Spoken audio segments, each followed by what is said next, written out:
Friends, welcome back to my YouTube channel. कैसे हैं आप सभी? आई होप आप सभी अच्छे होंगे। तो फ्रेंड्स, आज हम बात करेंगे अंशु शुभम ऑफिशियल के बारे में। आखिर क्या ज़रूरत है ऐसी स्थिति में पार्लर जाने की? क्या कोई तुम्हारा कुछ घट जाता अगर तुम पार्लर न जाती? सच में यार, इनकी वीडियो देखकर तो कहीं ना कहीं हंसी भी आती है और मतलब लगता है कि क्या करने वाली है। अब इनका मतलब एक एक स्टेप जो भी रिएक्शन चैनल्स वाले हैं या नॉर्मल ब्लॉगिंग वाले हैं, सभी लोग इनकी एक एक चीज़ को बहुत बारीकी से देखते हैं, क्योंकि ये पता नहीं क्या दिखाना चाह रही हैं। अभी घर पर बैठ जाती तो क्या होता? कुछ तुम्हारा घर थोड़ ना जाता अगर तुम पार्लर नहीं जाती। ऐसा स्थिति में कौन पार्लर जाता है? हमें नहीं लगता है कि कोई भी थ्रेडिंग बनवाने के लिए जाता हो। हाँ, मानते हैं जिसको पता नहीं होता है वो शायद चली भी जाए, जो अपने सास ससुर से दूर रहती हो। हाँ, अब तो तुम भी दूर रहती हो, ऐसा नहीं है कि तुम भी दूर नहीं रहती हो, तुम भी अलग रहती हो अपनी सास ससुर से।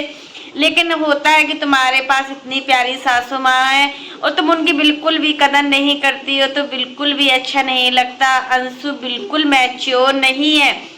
अंशु बता रही है सबको कि अभी हमारा चौथा महीना स्टार्ट हुआ है, फोर्थ मंथ तो कहीं से लग ही नहीं रहा है। तुम्हारा जो पेट का टमी देख कर लग रहा है ना, तो इस बेबी बम्प देख कर लग रहा है ना, जो भी चीज़ें वो ऐसा लग रहा है कि 6 मंथ पूरा कंप्लीट हो चुका है, 7 मंथ आपका चल रहा है। और ऐसे में कोई रिस्क नहीं लेता। जो आप पार्लर गई हो ना, तो आप समझती हो कि जब आप थोड़ा भी ब्लीच भी अपने फेस पर करवाते हो ना, तो इतना झाग होती है, इतना झाग, क्योंकि अमोनिया जो केमिकल होता है ना, इसमें बहुत अधिक मात्रा में होता है। और ऐसे में देखो, आप तो ये चीज़ सहन कर लोगी, बट आप प्रेग्नेंट हो और एक प्रेग्नेंट लेडी को ये सारी चीज़ें कराएगी तो सबसे ज़्यादा जो मतलब हानि पहुंचेगी वो बच्चे पर ही पहुंचती है। ऐसा ना हो, तुम्हारा बेबी अच्छा रहे, सुरक्षित रहे।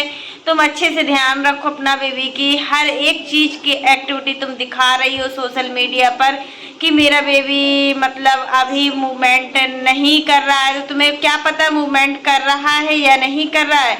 इसके पहले तुम माँ बनी थी, जब प्रेगनेंसी आई थी, इसके पहले मानते हैं कि तुमने प्रेगनेंसी को रिवील नहीं किया था, लेकिन तुम प्रेग्नेंट थी। क्या तुमको कुछ नहीं आता है कि पहले भी तुमको कुछ नहीं बनता था?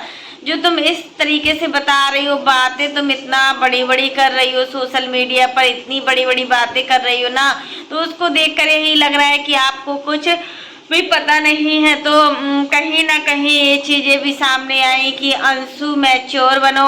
अंशु के लिए सासू माँ थी, अच्छे से रहती थी वो, बट अब इस समय वो नहीं रहती है। पहले इनके साथ थी तो अंशु को समझाना चाहती थी तो समझाती थी, बट वो भी क्या करे, वो भी तो डरती है ना अपनी बहू से, कि बहू कुछ ऐसा कदम ना उठा ले जो शादी के 15 दिन बाद तुमने किया। जब सचिन भैया ही तुम्हारे काम आए थे, उस समय कोई तुम्हारे काम नहीं आया था। उस समय जो तुम्हें संभाला था ना, वो सचिन भैया ही थे और कोई नहीं था उस समय। लेकिन आज उन्होंने तुम्हें इतनी बड़ी पैसे छापने की मशीन दे दी है ना, कितने कम टाइम में कोई इतना सक्सेस नहीं हो पाता सोशल मीडिया पर, जितने कम टाइम में तुम सक्सेस हुई हो सोशल मीडिया पर। और सोशल मीडिया एक ऐसा प्लेटफॉर्म, यहाँ आने का सबको हक है। ऐसा नहीं है कि ऐसा नहीं मानते कि यहाँ पर आने का कोई हक नहीं है, बट तुमने उस चीज़ को कभी भी मतलब वैल्यू दी ही नहीं है। राज फैमिली को कभी वैल्यू नहीं दी। तुम्हारा ईगो इतना था कि तुम्हारे ईगो के सामने कुछ चलता? कुछ नहीं चलता। तुम्हारी सासू माँ की भी नहीं चलती। शुभम भी जो भी चीज़ें पहले करता था तो मानते थे कि चलो राज फैमिली के लिए थोड़ा भी, तो शुभम ने भी अपना पूरा रंग, असली रंग दिखा दिया। तो देखो, कहीं ना कहीं अंशु, तुम्हें इस समय सिर्फ अपने सासू माँ की बहुत ही ज़रूरत है। तुम्हारी मौसिया सास है, उनकी तुम बिल्कुल कदर नहीं करती, उनसे तू तड़ाम करके बात करती हो। ये कहाँ का मैनर्स है? ये कहाँ के संस्कार हैं कि ऐसे सिखाया जाता है तुम्हारे घर में? ऐसे करो है? तुम्हारे घर में तो मानते हैं कि तुमने संस्कार सीख ही नहीं पाए होगे, क्योंकि तुम बहुत छोटी थी उस समय, जब मम्मी पापा नहीं थे, भाई नहीं थे। लेकिन तुम्हें कुछ भी नहीं आता है, कुछ भी नहीं आता है। जो भी चीज़, अगर राज फैमिली आज होती ना, तो तुम्हें कहीं अकेले जाने देती? इस हालत में तुमने अपने सासू माँ का तो साथ छोड़ दिया। सासू माँ की तुम्हें ज़रूरत है ही नहीं है। तुम्हें फर्स्ट डे से ही नहीं थी, जिस दिन से तुम इस घर में आई थी उस दिन से हमें लग रहा था कि तुम्हें अपनी सासू माँ की कोई भी इम्पोर्टेंस नहीं है। तुम सासू माँ को कुछ समझती ही नहीं हो। सच मेरे यार, वो चीजें बिल्कुल सही हुई कि सासू माँ को तुम कुछ वैल्यू नहीं दी, ना तुम पहले वैल्यू दी, ना ही तुम आप वैल्यू दे रही हो उनको। अभी जरूरत है, जब तुम बेड पर लेटी पड़ी रहोगी ना, तब तुम्हारा साथ देने कौन आएगा? ये भी बताओ कि जब अभी तुम्हारा टाइम ऐसा टाइम चल रहा है कि इस समय तुम्हें अपने की खुद की जरूरत है, क्या शुभम तुम्हारा इतना साथ दे पाएगा? शुभम बच्चों को भी संभाल लेगा और तुम्हें भी संभाल लेगा? ऐसा हमें नहीं लग रहा है कि वो दोनों चीजें मैनेज कर लेगा। शुभम जैसी बिल्कुल जोड़ी, एक दूसरे की जोड़ी है बिल्कुल तुम लोगों की। जैसा कि तुम हो वैसा ही मतलब शुभम है। जैसे चट्टे वट्टे की एक थाली के दो चट्टे वट्टे होते ना, बिल्कुल वैसा है। ना तुम में उतनी समझ है, ना शुभम में उतनी समझ है। जैसा तुम कहती हो वैसा शुभम करता है। हर एक एक चीज तुम्हारे इशारों पर चलता है। कितना गंदा लगता है एक माँ को जब उसकी माँ की कोई भी वैल्यू ना हो और वो सबसे ज्यादा इम्पोर्टेंस अपनी बीवी को दे। तो एक माँ से पूछो, जिस माँ ने बड़ा किया, पाला पोसा, तुम्हें इतना सर्वगुण संपन्न बना के तुम्हारे पढ़ाई सब कराई, अच्छा फ्यूचर दिया, तुम्हारी शादी कराई, और तुम फिर शादी के बाद उस माँ को भूल जाओ। ये कहाँ के संस्कार है, ये कहाँ के मैनर्स हैं? देखो सासू माँ कितना दुखी लग रही थी। तुमने लड़ झड़ कर अपनी सासू माँ को भेज दिया, वो चली गई, अपने बेटे को लेकर चली गई, देवर को लेकर चली गई। तुम देवर को कोई भी इम्पोर्टेंस नहीं देती हो। ये चीज तुमने नोटिस की है कि तुम देवर को कोई भी इम्पोर्टेंस नहीं देती हो। ऐसा क्यों? ऐसा इसलिए कि तुम्हें सिर्फ परिवार से मतलब नहीं है, तुम्हें सिर्फ अपने पति से मतलब है। और आजकल जितनी भी ऐसी लड़कियां हैं ना, वो अपना खुद का घर बर्बाद करती हैं कि सास ससुर का कोई भी रोल नहीं है। मानते हैं कि देखो तुम्हारे घर में कोई नहीं था, तुम्हें कितना अच्छा परिवार मिला, कितना सब परिवार मिला। उस परिवार की कदर करना सीखो अंशु। अभी भी टाइम है, समय रहते सब कुछ सीख जाओ, नहीं तो बाद में सिर्फ पछताने के लिए ही बचेगा।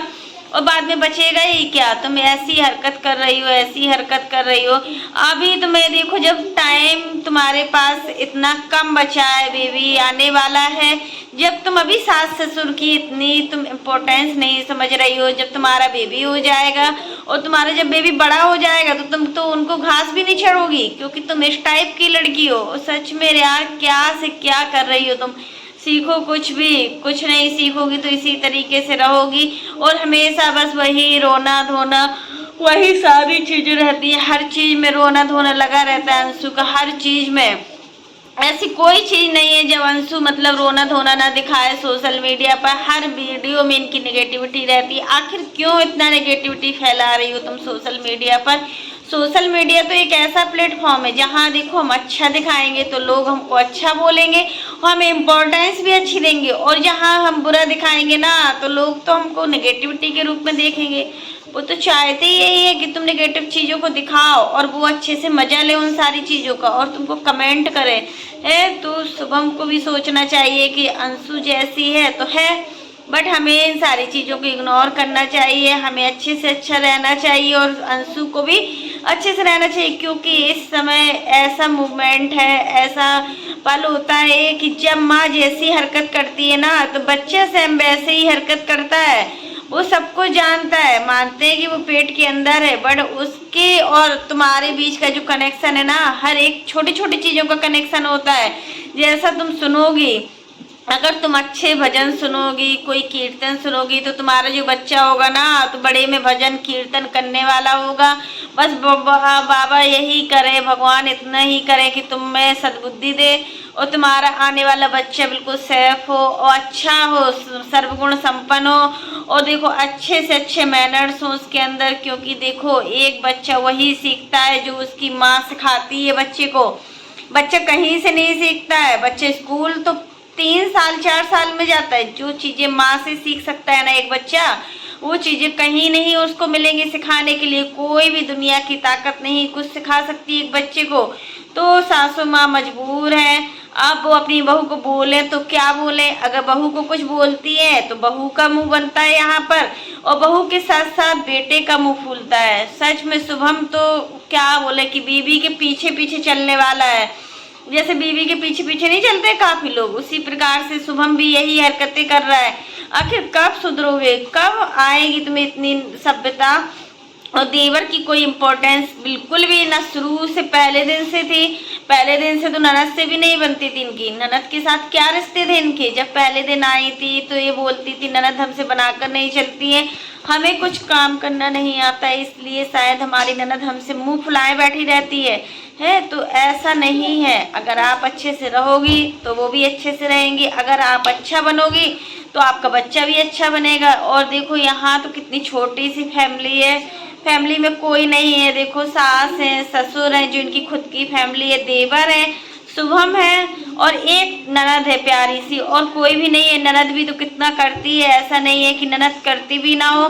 तो अंशु को सारे रिश्ते बहुत अच्छे से मतलब निभाना चाहिए। अब देखो गुस्से ही गुस्सा में इन्होंने सासू माँ का मोबाइल तोड़ दिया है। हम उस दिन वीडियो देख रहे थे कि इस गुस्सा, इतना तेज गुस्सा, अंशु को इतना तेज गुस्सा आता है कि वो कुछ भी करने को तैयार हो जाती है, उस गुस्से पर काबू नहीं आता है।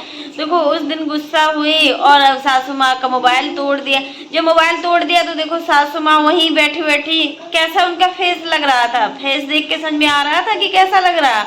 वो कितना उदास हो गई थी, बट वो अंशु से कुछ नहीं कह सकती थी, क्योंकि देखो इस हालत में अंशु कि अगर अभी अंशु की थोड़ी भी तबीयत खराब होती है या ये ड्रामाबाजी कुछ करती है ना, तो उसका पूरा जो भी है ना, शुभम अपनी माँ को नहीं छोड़ेगा। क्योंकि शुभम है ना अंशु के प्यार में इतना पागल है ना, उसको कुछ भी नहीं दिख रहा है, एक छोटी से छोटी चीज भी नहीं दिख रही है, वो से सिर्फ अंशु दिख रही है। अंशु, अंशु सही हो या फिर अंशु गलत हो, बस अंशु अंशु। और कोई रिश्ते नहीं होते क्या? शादी के बाद एक लड़के के रिश्ते किसी के साथ नहीं होते, सिर्फ उसके वाइफ और बच्चों के साथ रिश्ते होते हैं। वही शादी के पहले एक लड़का सारी जिम्मेदारियां निभाता है। माँ बाप पैदा क्यों करते हैं बच्चे? इसलिए तो बच्चे होते हैं कि वो अपनी माँ बाप की सेवा करें। बट यहाँ देखो अपने हस्बैंड को लेकर अलग रह रही हो। एक कोई बात में बात हुई कि अपने हस्बैंड को लिया तो अलग रहने लगी हो। और बेचारी माँ को बुरा नहीं लगता है क्या कि उसका बेटा अलग है, उसकी बहू अलग है? तो उनको भी टेंशन है, क्योंकि देखो बच्चा तो उन्हीं के घर का है। और तुमने बोला है एक वीडियो में कि सासू माँ को हमारे बच्चे आने की बिल्कुल भी खुशी नहीं हुई, तो तुम्हें कहाँ से लग रहा है कि सासू माँ को बिल्कुल खुशी नहीं हुई? क्योंकि देखो बच्चे से कहीं न कहीं ज़्यादा बच्चे प्यारे होते हैं। सासू माँ के लिए जितना शुभम इम्पोर्टेंट नहीं है, उससे ज़्यादा शुभम का आने वाला बच्चा इम्पोर्टेंट है। क्योंकि हर सास ससुर का यही फर्ज होता है कि वो अपने नाती पोते को अपने बच्चों से ज़्यादा कहीं ना कहीं प्यार करते हैं। लेकिन होता है ना कहीं कहीं पर बहुएं ऐसी आ जाती हैं कि वो सारे रिश्ते ख़त्म कर देती है। आज तुम हर जगह अकेली जा रही हो, कहीं भी तुम जा रही हो, पार्लर गई, पार्लर जाने की क्या ज़रूरत थी? तुमने हेयर का ट्रीटमेंट करवाया, तुमने फेशियल कराया, कौन करवाता है ऐसे?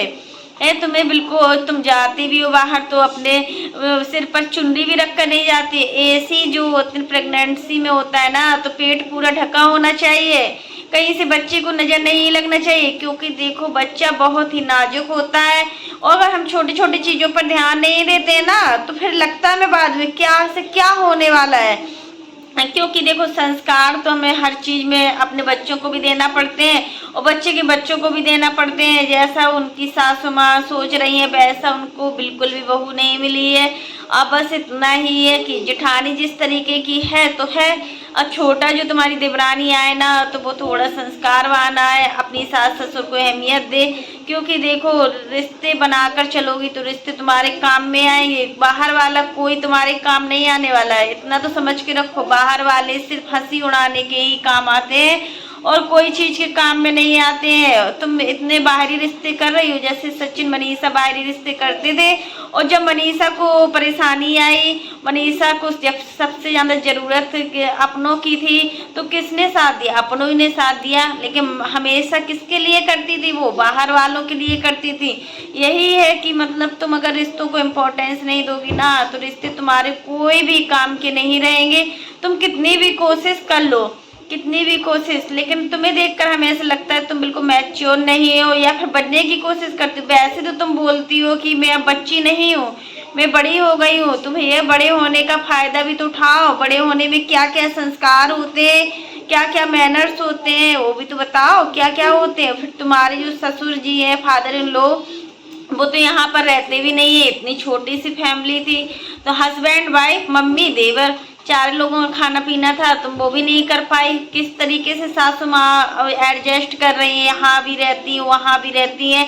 और देखो एक लेडीज को दो दो जगह मैनेज करना बहुत बड़ी बात होती है। वहाँ वो बेचारी अपना कर करके आती हैं और यहाँ पर फिर लग जाती हैं करने के लिए तो कितना उनको भी दिक्कत होती है इन सारी चीज़ों को लेकर। लेकिन तुम इस चीज़ को नहीं समझोगी। जब तुम अभी माँ बन जाओगी ना तब तुम्हें बहुत सारी चीज़ों की अहमियत हो जाएगी कि एक बच्चे को अपनी माँ से दूर करना कितना वो होता है, कितना दर्दनाक होता है। और तुम आज किसी के बच्चे को उसकी माँ से अलग कर रही हो ना, तो कल के दिन तुम्हारे बच्चे भी हैं, तुम्हारे बच्चे भी सामने हैं। तुम जैसा करोगी वैसा ही होगा, क्योंकि कर्म इज बैक। कर्म तो देखो लौट कर आते ही आते हैं। अगर हम किसी के साथ अच्छा करते हैं, किसी की हेल्प करते हैं ना, तो भगवान खुद चलकर हमारी हेल्प करते हैं। हमें पता नहीं चलता है कि भगवान किस रूप में आकर हमारी हेल्प कर दे। इसलिए हमेशा अच्छा सोचो दूसरों का, किसी के साथ बुरा ना सोचो। इतनी प्यारी सासू माँ मिली है, उनकी इज्जत करना सीखो। कितना प्यारी है सासू माँ, कहीं से हमें नहीं लगता है। ऐसा परिवार मिलना बहुत बड़े भाग की बात होती है। और अंशु तुम बहुत ज्यादा भाग्यशाली हो जो तुम्हें इतना अच्छा परिवार मिला, इतनी अच्छी सासू माँ मिली, इतनी अच्छी ननद मिली। हर कोई इतना अच्छा है पूरी फैमिली में। अब तुम राधा से कितना काम करवाती हो। राधा राधा पूरा काम करती है हर चीज में। और राधा से किस तरीके से बात करती हो। तुम्हारी ननद है, ननद को सम्मान देना बहुत बड़ी बात होती है। हर कोई सम्मान नहीं दे पाता है, लेकिन सम्मान अगर तुम दोगी तो तुम्हें भी रिस्पेक्ट मिलेगा। आखिर मानते हैं कि वो तुमसे छोटी है, छोटी है तो देखो वो दब जाती है, किसी चीज में जवाब नहीं देती है। क्योंकि अगर वो जवाब देगी तो फिर तुम उसका जीना हराम कर दोगी। उसको जो भी आज़ादी रहती है तुम्हारे साथ। हाँ मानते हैं तुम हर किसी को करती हो, हर किसी का खर्चा पानी उठाती हो। सासू माँ को अच्छे से अच्छे कपड़े लाती हो, ज्वेलरी लाती हो, सब चीज़ लाती हो, तुम ही करती हो और कोई नहीं करता है तुम्हारे घर में। मानते हैं कि तुम कमाती हो, तुमसे क्यों सब दब कर रहते हैं, क्योंकि तुम कमाओ हो। तुम इतना जल्दी सोशल मीडिया पर फेम पा गई हो ना, इतनी कम एज में हर कोई सोशल मीडिया पर फेम नहीं पा पाता। और उसका पूरा श्रेय जो जाता है ना वो सचिन मनीषा राज फैमिली में जाता है। लेकिन तुमने उन रिश्तों को भी इम्पोर्टेंस नहीं दी, जिस रिश्ते ने तुम्हें जिंदगी भर आजीवन पैसा कमाने की मशीन दी हो ना, उस रिश्ते को भी तुम इम्पोर्टेंस नहीं दी हो। आखिर ऐसा क्यों कर रही हो अंशु। अभी भी टाइम है, समझदार बनो। प्रेगनेंसी में इतना भागा दौड़ी मत करो, आराम से घर पर बैठो, कोई निगेटिविटी माइंड में ना लाओ। और जो कृष्ण भजन होते हैं, जो कृष्ण धुन की फिल्म वो होती है, धुन होती है, बांसुरी धुन होती है, उसको सुनो। इससे तुम्हारे जो बच्चे के अंदर अच्छे अच्छे गुण आएंगे, बच्चा सुरक्षित रहेगा। गर्भ संस्कार सुनो, हर चीज़ सुनो, तुम आगे मतलब बढ़ो। अब मानते हैं तुम बहुत आगे बढ़ चुकी हो, लेकिन उन रिश्तों को भी इम्पोर्टेंस दो जिन रिश्तों से तुम्हें कुछ सीखा है। तो फ्रेंड्स आज के लिए बस इतना ही। कैसा लगा आपको मेरा वीडियो पसंद आए तो लाइक कर देना। और अगर आप चैनल पर न्यू हो तो चैनल को सब्सक्राइब करना ना भूलना। फिर मिलते हैं नेक्स्ट वीडियो में। और फ्रेंड्स आप लोग भी कमेंट बॉक्स में ज़रूर बताना कितनी प्यारी सासू माँ किस किस की है। क्योंकि देखो इतना प्यारा परिवार मिलना बहुत बड़ी बात होती है। एक लड़की को अगर ससुराल अच्छा मिल जाता है, हस्बैंड अच्छा मिल जाता है ना, तो उसकी जो सारी जिंदगी है ना बहुत अच्छे से निकल जाती है। वही सारी चीजें अंशु को मिली है कि देखो अंशु ने ऐसे तो कोई कर्म किए होंगे जो उसको इतनी प्यारी सासू माँ मिले, इतने प्यारे हस्बैंड मिले और इतना प्यारा परिवार मिला। तो उस रिश्तों की कदर करो जिन रिश्तों ने तुम्हें कुछ सिखाया। सासू माँ बहुत सीधी है, बहुत सीधी। इतनी प्यारी सासू माँ नहीं मिल पाती है। अगर कहीं कहीं तो ऐसी सासू माँ मिलती है ना जो अपनी बहू का जीना हराम कर देती है, बहू से तू तराम करके बात करती है। यहाँ तो बहू ही तू तराम करके बात कर रही है, तो ये चीज़ें ठीक नहीं है। तो फ्रेंड्स आज के लिए बस इतना ही। तब तक के लिए bye, take care all of.